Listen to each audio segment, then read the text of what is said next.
Olá, pessoal da 61. Então, essa aula, ela é de hoje, né, dia 31/8, e de quarta-feira, 3/9, tá? Então, é a aula da nossa semana. Bom, então, o que a gente vai ver essa semana? O livro didático, tá?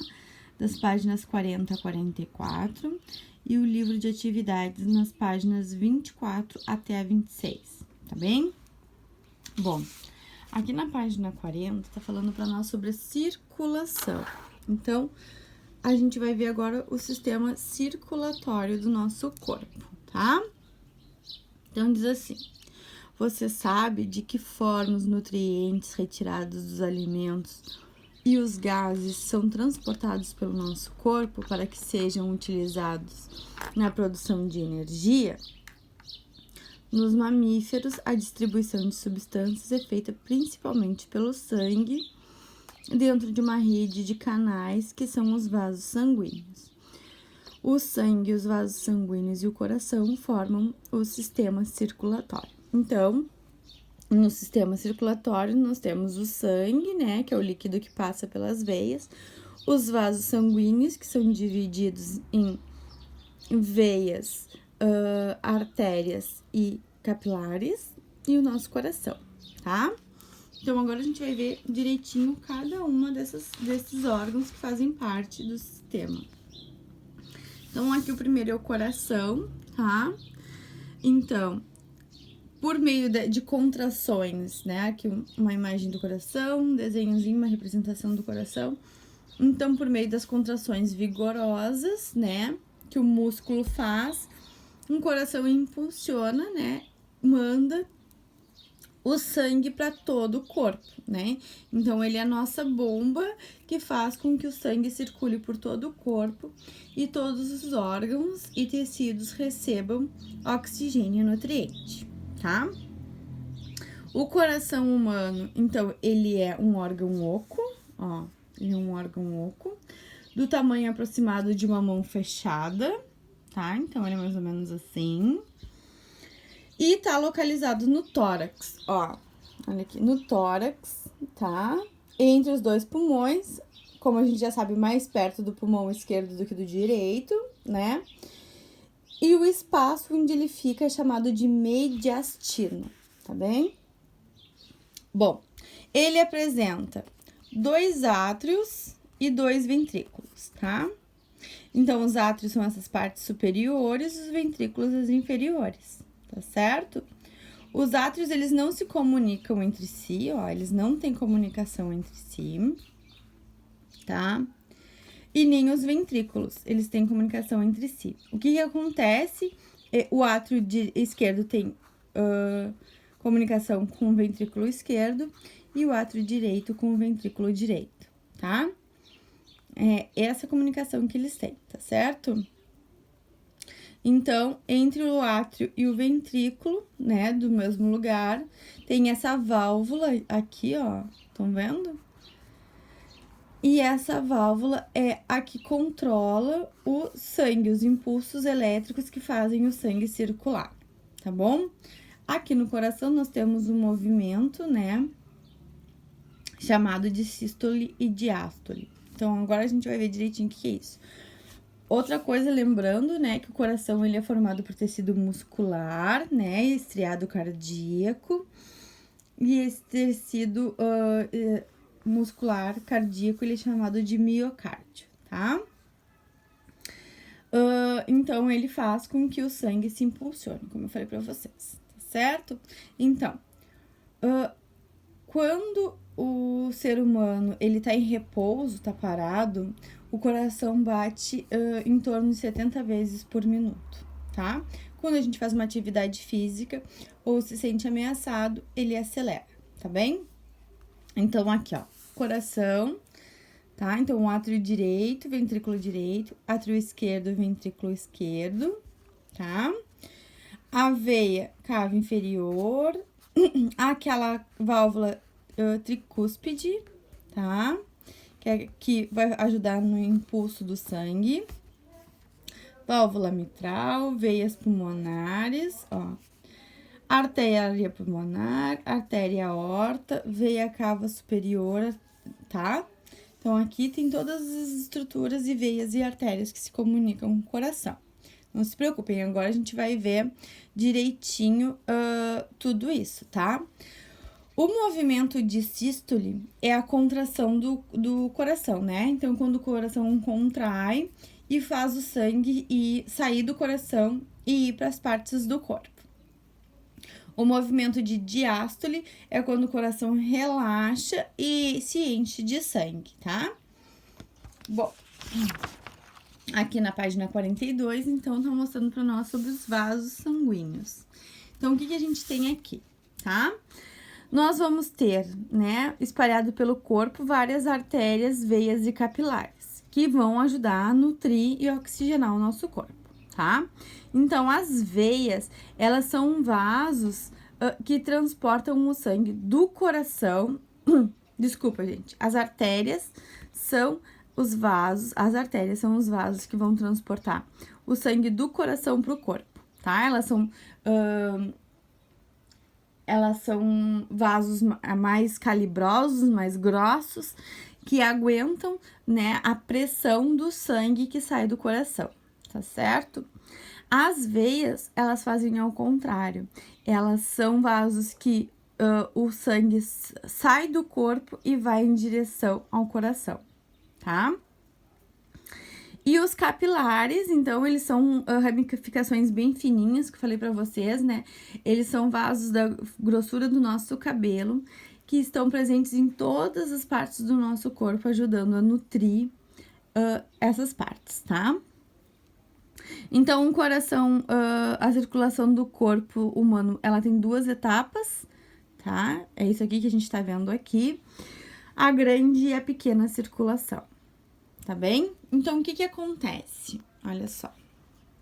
Aqui a gente tem uma representação do coração e a divisão, ó, da pequena circulação e da grande circulação. Estão vendo? E o coração no meio. Então, na pequena circulação, acontece o quê? Ela acontece entre o coração e os pulmões, tá? Então, o sangue venoso, que é o rico em dióxido de carbono, tá? Que não tem oxigênio, tem pouquíssimo oxigênio. Ele flui para os pulmões, ele vai do coração para os pulmões, tá? Nos pulmões, ele é oxigenado, então ele recebe oxigênio, tá? Ele recebe oxigênio e retorna, né, pro coração. E aí, do coração, ele vai pro corpo, tá? Então, a circulação pequena é o sangue sem oxigênio sai do coração e vai pro pulmão, recebe oxigênio e volta pro coração, tá? Aí, quando o sangue oxigenado volta pro coração, a gente tem a grande circulação, que é o quê? O sangue com oxigênio sai do coração e vai para todas as partes do corpo, liberando oxigênio e capturando gás carbônico. Quando ele tá pobre em oxigênio e rico em gás carbônico, ele volta pro coração. E aí começa de novo, né? Aí ele sem oxigênio vai pros pulmões, onde é oxigenado, volta pro coração e depois vai pro corpo. Quando o corpo absorve todo o oxigênio, o sangue fica pobre em oxigênio e rico em gás carbônico, o sangue volta pro coração para ir pros pulmões, tá? Então, o sangue, ele sempre passa pelo coração primeiro, tá? Pra ele ser impulsionado pros lugares, tá certo? Bom, depois aqui, ó, fala pra nós que quando o coração contrai, né, bombeando sangue, esse fluxo de sangue, ele produz uma força nas paredes arteriais. Lembra que eu falei para vocês que as artérias, elas são os vasos que levam o sangue do coração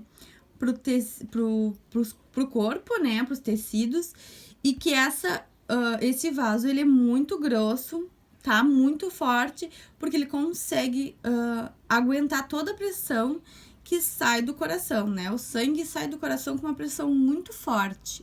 E esse vaso, ele tem que aguentar essa pressão para não se romper, tá certo? Então, a pressão arterial máxima acontece no momento da sístole, tá? Por isso é chamada de pressão sistólica. Então, aquela pressão que a gente verifica é a diferença da sístole e da diástole, né? Então, a diferença da hora que o coração contrai e a hora que o coração relaxa. Aquela máxima, que por exemplo, 12, né? 12 por 8. A pressão tá 12 por 8. Então, a 12 é a pressão máxima, que é o momento em que o coração se contrai. E a pressão arterial mínima, então, acontece no final da diástole, no final do relaxamento do coração, tá? E aí ela é chamada de pressão diastólica, tá certo? Então, aquela pressão que a gente verifica que tem uma máxima e uma mínima é o momento de contração e relaxamento do nosso coração, tá certo? Bom, aí aqui, ó, na página 43, fala para nós do cuidado com a vida, ó, com a saúde. Então, a gente tem doenças cardiovasculares, né? Como os acidentes vasculares encefálicos, né? Que são os AVCs, né? Aqui tá AVE. Aqui, ó, como os infartos, tá? Então, o AVE é um bloqueio ou rompimento nos vasos sanguíneos do encéfalo. Então, aumenta muito a pressão sanguínea, tá? A pressão sanguínea aumenta tanto nos vasos que esse vaso se rompe e o sangue, ele vai tomar conta daquela cavidade, tá? No caso aqui, encéfalo, na cavidade do crânio, tá bem? Aí diz aqui, ó. E o infarto é um bloqueio dos vasos sanguíneos que irriga o músculo cardíaco. Se o sangue deixa de chegar ao músculo cardíaco, muitas células do coração morrem. Então, o infarto é quando a gente tem esse bloqueio, uma barreira. Pode ser geralmente é por gordura, tá? Excesso de gordura nos vasos sanguíneos, tá bem? Aí diz aqui que observe a seguir os fatores de risco que podem causar a hipertensão, o infarto e o AVE. Idade, né? São mais frequentes em adultos e idosos. A obesidade, então, como eu falei para vocês, o acúmulo de gordura nos vasos sanguíneos, ele vai prejudicar a passagem do sangue. O tabagismo, tá? Então, o cigarro ali faz mal, ajuda também as veias a perderem a sua funcionabilidade, a sua elasticidade, também. O álcool, né, consumo excessivo de bebida. A alimentação, quando a gente não tem uma alimentação muito saudável, com excesso de sal, com excesso de gordura, isso vai afetar. O diabetes, tá? O diabetes, ele vai causar hipertensão, tá? Sedentarismo, falta de atividade física. A herança genética, que algumas coisas a gente ganha, né? Já vem da família. E o estresse. O estresse também faz com que o nosso... que o nosso coração, ele comece a bater mais aceleradamente. E aí, começa a prejudicar também ali todo o nosso coração e nosso sistema circulatório, tá? Aí diz que a maior parte desses fatores pode ser controlado, né? Então, se a gente tem uma alimentação saudável, se a gente faz exercício físico, tudo isso vai ajudar a gente manter o sistema circulatório, nosso coração em ótimo estado, tá bem? Pessoal, façam aqui, ó, a página 44, tá? Que é sobre este conteúdo, tá certo? Leiam um conteúdo. Essa página aqui vocês não precisam fazer, tá? Leiam um conteúdo de novo, sentem, leiam tudinho, tá? O que tiverem dúvidas, vocês me perguntem por e-mail, tá bem? Ó, então, a gente vai fazer a página 42 do livro didático. Opa, 42 não, desculpa. 44 do livro didático. E a página 24 até a 26 do livro de atividades, tá? Então, essa semana são essas atividades, tá certo? depois a gente combina um dia pra gente corrigir esses exercícios e tirar dúvidas, tá bem? Então, ótima semana pra vocês, até a semana que vem, pessoal.